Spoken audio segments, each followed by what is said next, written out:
화요일 아침입니다. 오늘 신명기 15장 1절에서 23절까지의 말씀 함께 보겠습니다. 매 7년 끝에는 면제하라. 면제의 규례는 이러하니라. 그의 이웃에게 구워준 모든 채주는 그것을 면제하고 그의 이웃에게나 그 형제에게 독촉하지 말지니 이는 여호와를 위하여 면제를 선포하였음이라.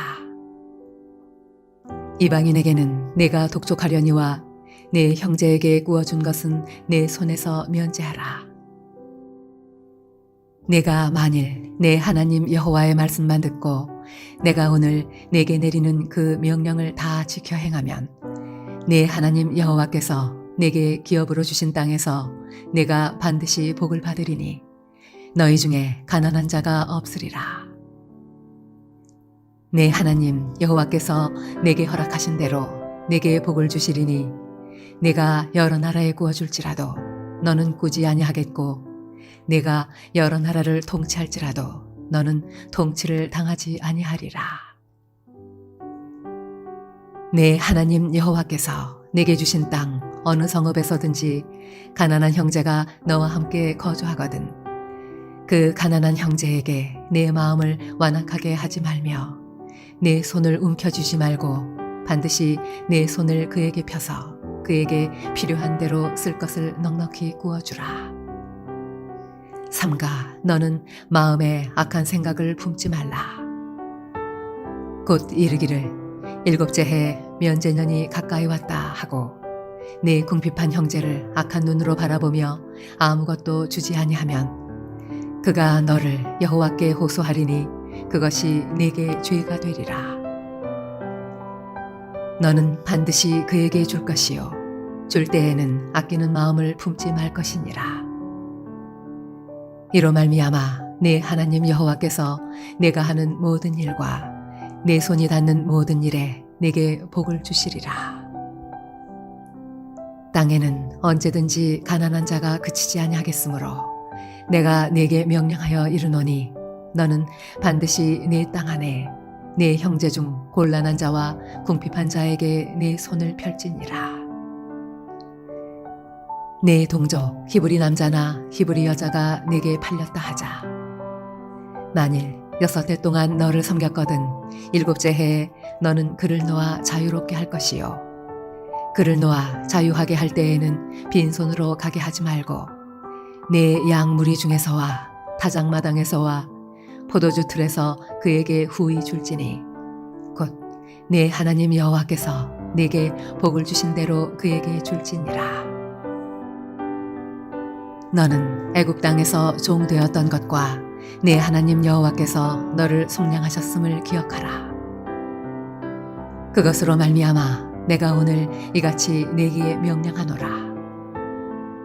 종이 만일 너와 네 집을 사랑함으로 너와 동거하기를 좋게 여겨 내게 향하여 내가 주인을 떠나지 아니하겠노라 하거든 송곳을 가져다가 그의 귀를 문에 대고 뚫으라.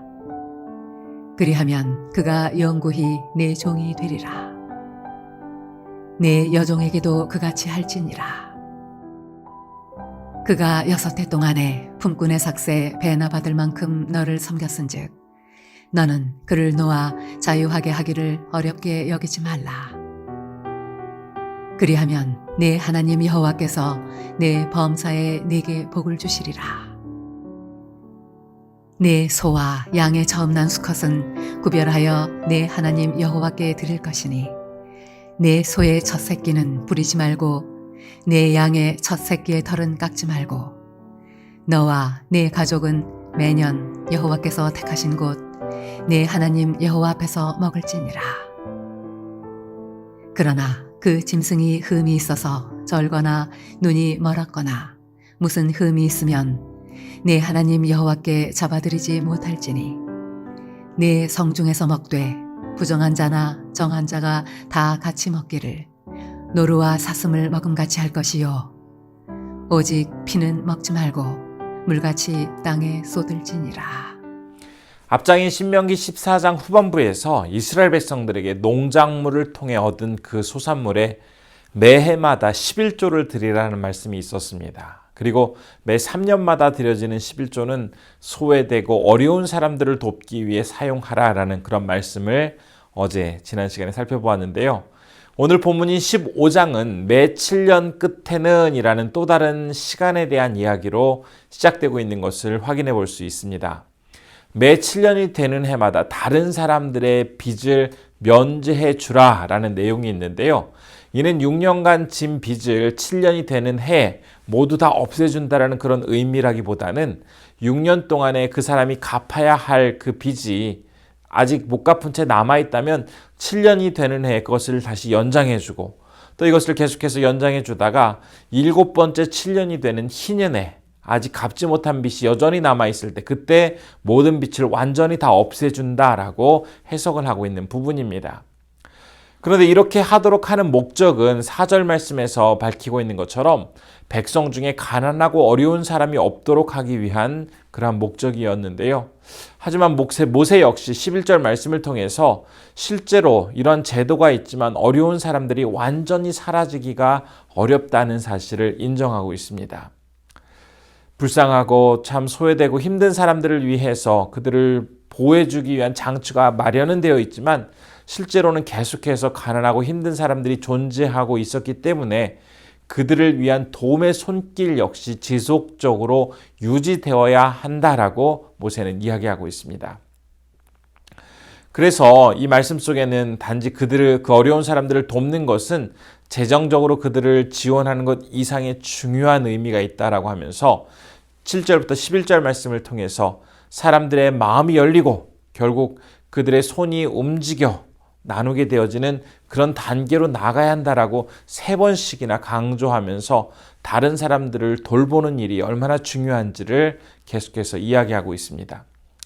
그러면서 사람들에게 있어서 다른 사람들을 구제하고 돌봐줄 때 강제적으로 어떤 법규를 만들어서 억지로 시키는 것이 아니라 각 사람의 스스로 마음을 열고 또 자발적으로 도와주고자 할 때 비로소 타인에 대한 그러한 마음과 또 그들을 돌보려고 하는 그러한 여러 가지 환경이 잘 갖추어질 수 있다라고 전하고 있습니다.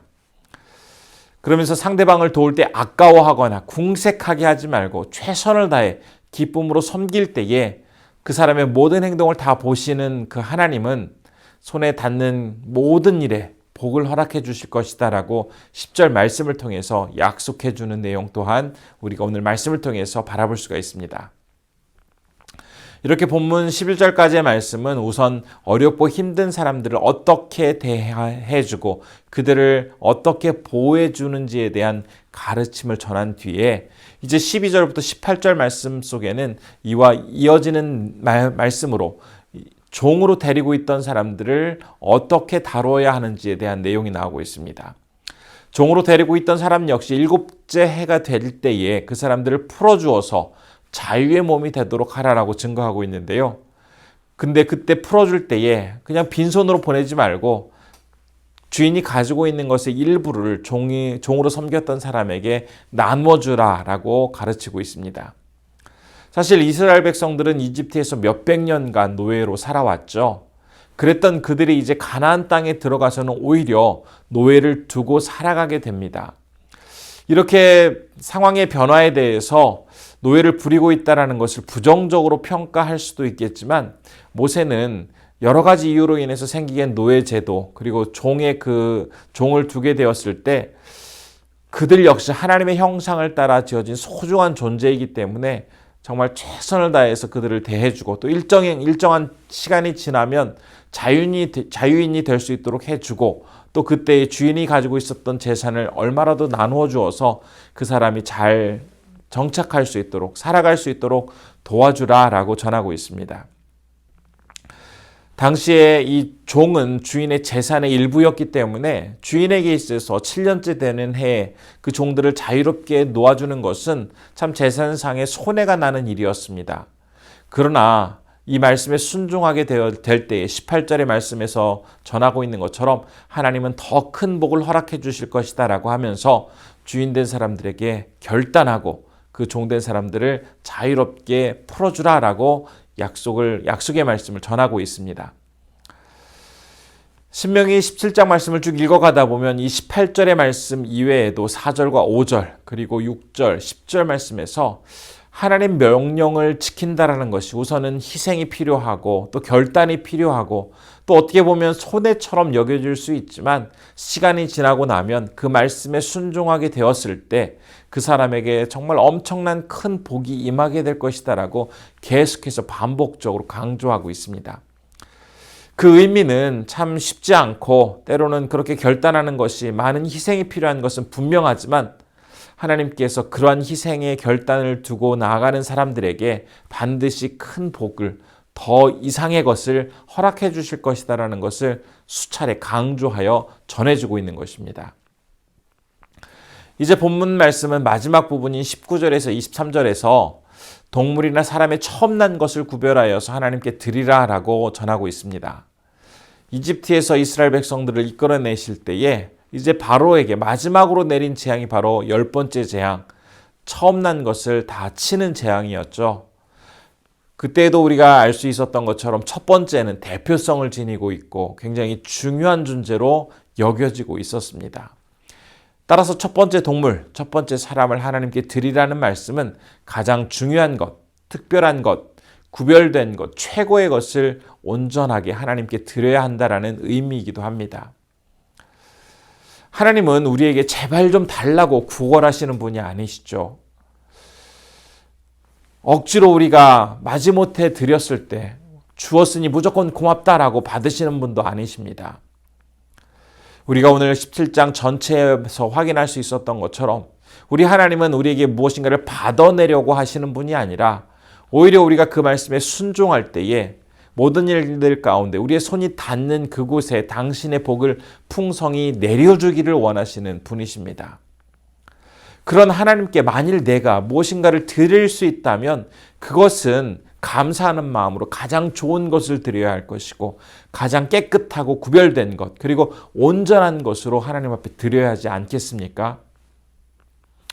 진심으로 이 시간 바라기는 우리 성도님들 오늘 주신 말씀을 기억하면서 이 하루 내 주변에 있는 소외되고 어려운 사람들을 내가 먼저 찾아가서 따뜻한 마음으로 그들을 향해서 진심으로 선행을 베풀 수 있는 그런 실천을 해보면 참 좋을 것 같습니다.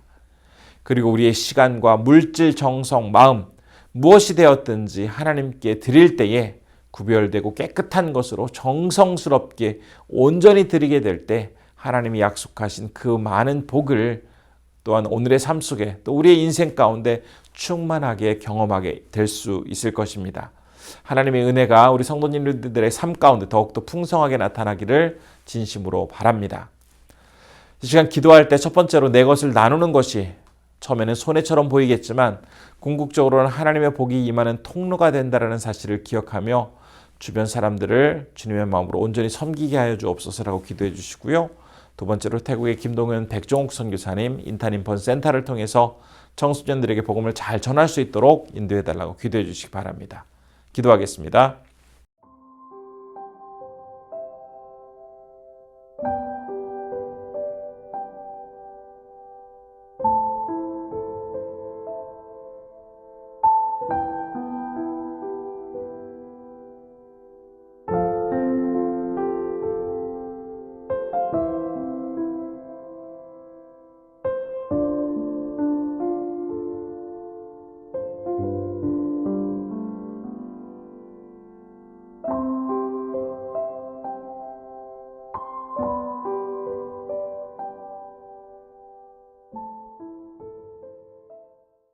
참 고마우신 아버지 하나님 오늘 말씀을 통해서 우리가 다시 한번 어렵고 힘든 자들을 어떤 마음으로 돌봐야 하는지 하나님께서는 그들을 향해 어떤 마음을 가지고 계신지를 살펴볼 수 있었습니다.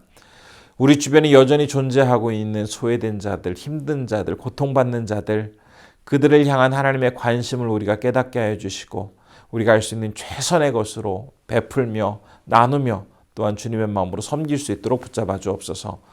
오늘은 태국에서 사역하시는 김동현 백정욱 선교사님을 위해서 기도합니다. 인턴인펀 센터를 통해서 청소년들이 주님을 접할 수 있도록 도와주시고 그곳에 붕의 역사가 일어날 수 있는 귀한 통로가 되게 하여 주옵소서. 오늘도 우리 성도님들 건강으로 지켜주시고 살아계신 아버지 하나님을 의지하며 기쁜 마음으로 이 하루 살아가실 수 있도록 도와주시기를 원하옵고 예수님의 이름으로 기도드립니다. 아멘.